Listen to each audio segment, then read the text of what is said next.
So 2 years ago, I decided that I needed to write a one-woman show. I needed to talk about how much dating sucks in the Bay Area. Yeah. For me, right? Yes. And I didn't have any acting experience. I had never done anything on stage. I had never been in a theater. So I walked into the Marsh Theater in San Francisco with no experience, and I told David I want to write a show about dating. So the first scene that I ever wrote took place at this Indian restaurant in Berkeley, where I used to take all my dates. Yeah. I took about 30 dates there. And it got to the point where I would walk in and the host would say, another date tonight? And I'd say, yeah. And then I'd be on this date, and this steady stream of waitresses and waiters and hosts would come over, and they would surreptitiously stand behind my date and go,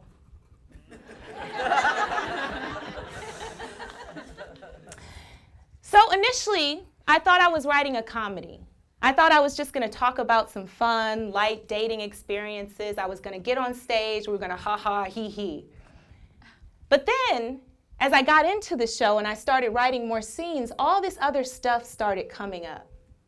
And I started writing these really serious scenes. I remember one day I walked into class and I said, David, I wrote this really intense scene, but I don't know what to do with it. I don't know if it fits in the show. And he said, well, why don't you go ahead and read it? So I started reading. I'm ugly. I'm too dark. I have African features, a wide face, and a big nose. And this almost guarantees that no one will want me, at least not in this world. And there were about 10 other students in the class, and it got really quiet. You could hear a pin drop. And David said, well, that's how he talks, well, why don't you read some more? So I went, in America, I feel ugly, undesirable, like the bottom of the barrel. And even though I didn't intend to talk about that serious stuff, even though that's not where my intention was, it made sense that I would do that given my background. I come from Cleveland, Ohio, from a really impoverished neighborhood. By the time I was 14, I had already been sexually abused, emotionally abused, physically abused. I had seen levels of disturbing violence, like watching my mother slice open my father's hand one sunny Sunday morning in September before church. I have an ACE score of 10. 10 is the Adverse Childhood Experiences scale. It measures childhood trauma. And the higher the score, the more likely it is for that person to grow up with depression or have suicidal tendencies. And 10 is the highest score that you can get. And I paid a price for having that high score. I paid a price for that trauma. And the price that I paid is that I've struggled with depression for most of my life. In fact, when I graduated from Dartmouth in 2006, I was so suicidally depressed, I decided I wanted to take my life. And this was supposed to be the best time of my life. I had just gotten out of college. I was finally free. I was living in New York City in a great apartment with a great roommate. But all those demons that I had tried to suppress came back. And the one thing that stopped me from taking my life each time was the memory of something that my mother used to tell me. She said, I named you Echo because I wanted you to be different. I didn't want you to live through the same trauma that destroyed my life. I wanted you to make it out of this. And I just thought, what a shame it would be for me to make it all that way, to break those cycles of generational poverty, to be the only person in my family to ever go to college. What a shame it would be for me to take myself out of this world. How tragic that would be. So I started doing all this stuff to try to save my life, to try to bring myself back to joy, to try to bring myself back to something to live for. I started doing yoga and meditation. I started going to ecstatic dance. I started reading this book called The Artist's Way and trying to reconnect to my creativity. And another thing that I did was I took this Tantra class. Has anybody here ever heard of Tantra? Oh, a couple of folks. Well, I forgot we're in California, so.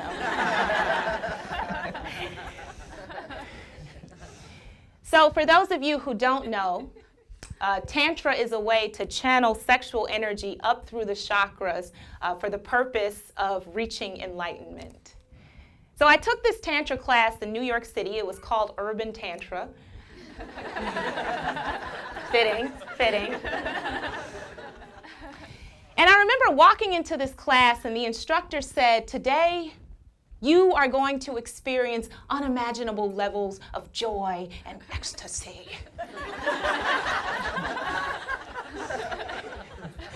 And the lady next to me and I, we looked at each other and we said, And so the teacher told us to lay on the ground. There were about 50 of us in this class. She told us to lay on the ground with our knees bent.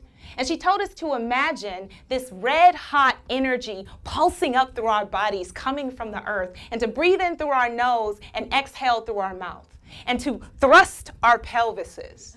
So I want you to imagine 50 random strangers laying on the floor, and there's this tribal African music in the background. And we're all just on the floor breathing. And at first, I didn't feel anything. At first, I was like, this is a little weird. I don't really feel anything. You know what I mean? Like, you have a person next to you, and they're breathing, and you're not trying to look at each other. You know what I mean? It's really weird. It's really weird. You know what I mean? But after 15 minutes, I started to feel this, like, intense, throbbing energy take over my body. And I started to get really hot, and I got really into it. And I started shaking and convulsing and laughing and crying. I was having this like emotional exorcism. And then after that finished, I completely fell silent and I stopped. And these waves of pleasure came over me, like pleasure like I had never known. And in that moment, I did experience unimaginable levels of joy and ecstasy. And that moment was transformative for me, because it reintroduced me to joy. It reintroduced me to happiness. And I didn't think I had the capacity for that anymore. I had been depressed for so long.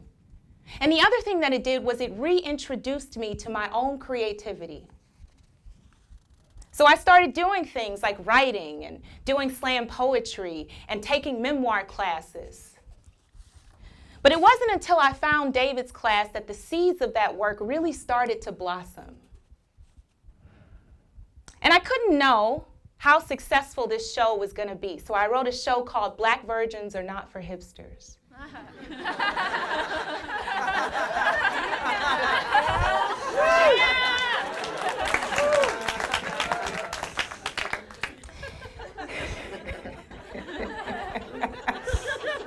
I'm sorry you missed it.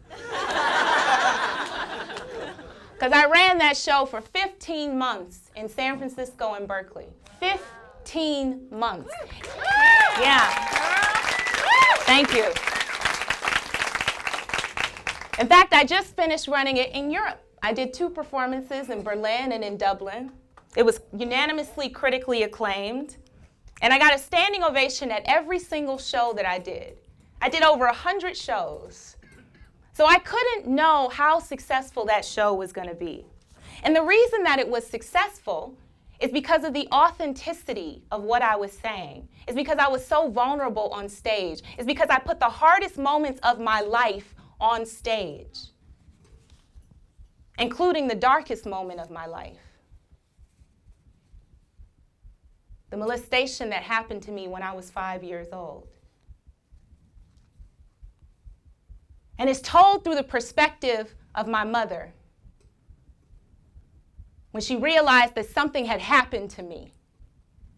And she had to take me to that hospital room. And it's dark on stage. There's a spotlight on her. And she starts recalling. And they took you into this little white room with white tables and white curtains and white nurses. Every single one of them was white. And they's looking at me like I wasn't nothing. Like it was my fault. Asking me all these questions if I've been drinking. If I knowed what happened. How in the hell I'm supposed to know what happened? And I got to cussing and carrying on, and they told me I had to leave. And right when I was about to walk out that door, you sat up on that table and you said, "Mommy, please don't go." And I couldn't leave you. I couldn't leave. So I stood in the corner as quiet as I could until they finished. So you see, there's some pretty heavy moments in the show. What I found in the 15 months of running that show is that there's an incredible desire for authenticity. People really want a place where they can be unmasked. People really want a place where they can go and feel this range of emotions that they haven't been able to feel. And people really want a place to talk about heavy topics like race, like police brutality, like all of the stuff that's happening in our world, but they want to do it in a way where it's safe. So the way that I make my show safe is I wrap it in humor. So for every heavy moment, there's a light moment. So I talk about lumbersexuals and hipsters and Burning Man, and we even dance to Beyonce.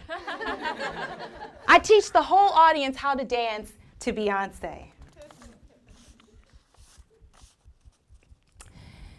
So what I found is that with the right combination of humor and joy, you can provide a transformative experience for people. And the audience really feels transformed because they take this emotional journey with you, a very intimate journey. They laugh with you, they dance with you, they cry with you. And that the contrast of that experience is available to all of us at any moment. But you have to be willing to risk. You have to be willing to step outside of your comfort zone, to step outside of safety.